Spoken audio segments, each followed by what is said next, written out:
கல்வி உதவித்தொகை வழங்குவதாக கூறி மாணவ மாணவிகளை குறிவைத்து ஜிபே மூலம் ஆன்லைன் மோசடி அரங்கேறி வருகிறது.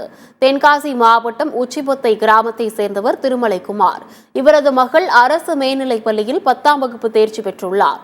இவர்களுக்கு மேற்படிப்பிற்காக கல்வி உதவித்தொகை வழங்க உள்ளதாக தொலைபேசி அழைப்பு ஒன்று வந்துள்ளது. அந்த தொலைபேசி அழைப்பில் தாங்கள் கல்வித்துறையில் இருந்து பேசுவதாகவும் தங்கள் மகள் அரசு பள்ளியில் பயின்று தேர்ச்சி பெற்றுள்ள நிலையில் மேற்படிப்பிற்காக கல்வி உதவித்தொகையாக 28,500 ரூபாய் வந்துள்ளதாக கூறியுள்ளார். மேலும் இந்த தொகையை ஆன்லைன் பரிவர்த்தனையான ஜிபே மூலம் மட்டுமே வழங்க முடியும் என்றும் தெரிவித்துள்ளனர். ஆனால் இவர்களிடம் ஜிபே இல்லை என்று கூறியுள்ளனர். தொடர்ந்து சாதுரியமாக பேசிய அந்த நபர், உங்கள் உறவினர்கள் நண்பர்கள் அக்கவுண்டை கூறுங்கள் என கேட்டுள்ளனர். இதனைத் தொடர்ந்து ஜிபே ஸ்கேனர் மற்றும் ஓடிபி வாயிலாக 6,000 ரூபாய் திருடப்பட்டுள்ளது.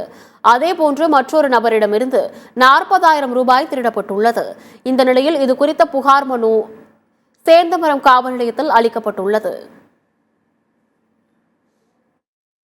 ஃபேஸ்புக் அக்கௌண்ட் அனுப்புங்க, உங்க அக்கௌண்ட் நம்பரு இல்ல கூகுள் பே நம்பர் அனுப்புங்க அப்படின்னாங்க. என்கிட்ட எனக்கு அதெல்லாம் தெரியாதுன்னு, நானே உங்களுக்கு சொல்லி தர்றேன், இந்த மாதிரி செய்யுங்கன்னு சொல்லி என்கிட்ட கூகுள் பிளேல இருந்து ஒரு ஸ்கேனர் பண்ணி அனுப்புங்க. நான் ஒரு ஸ்கேனர் அனுப்புவேன், அதில் போடுங்க, உங்களுக்கு அதே ஸ்கேனர்ல உங்களுக்கு ரூபா ஏறிடும்னு சொல்லி இது பண்ணாங்க.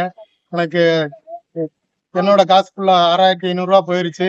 இன்னொன்று நான் போலீஸ் ஸ்டேஷன்ல போய் சொல்லியிருந்தேன், இது நம்ம காசு மாதிரி நிறைய பேர் இந்த மாதிரி போயிடக்கூடாது, விழிப்புணர்ச்சியா இருக்கணும்னு சொல்லி சொன்னதுனால அவங்க இந்த மாதிரி 28,000 ரூபா தரணும்னு சொல்லியிருந்தாங்க. ஸ்காலர்ஷிப் 28,000 ரூபா வரும்னு சொல்லி நான் சரி நம்ம அடுத்த வருஷம் காலேஜ் கட்டிடலாம் அப்படின்ற ஒரு நேம்ல அனுப்பிச்சினேன். எனக்கு உங்களோடத எனக்கு தெரியல புரியல அப்படின்னு சொல்லியும் கேட்கல விடாம வேற ஆள்கிட்ட கொடுங்க, அவங்க மூலமா பண்ணுவாங்க அப்படின்னு சொல்லி வேற ஆள்கிட்டையும் கொடுத்து அவங்களும் பார்த்து எனக்கு சரியா தெரியல அப்படின்ட்டு என்கிட்ட நம்பரை கொடுத்துட்டு போயிட்டு தமிழ்நாடு அரசு இதுக்கு ஒரு நடவடிக்கை எடுத்து கொடுக்கணும்.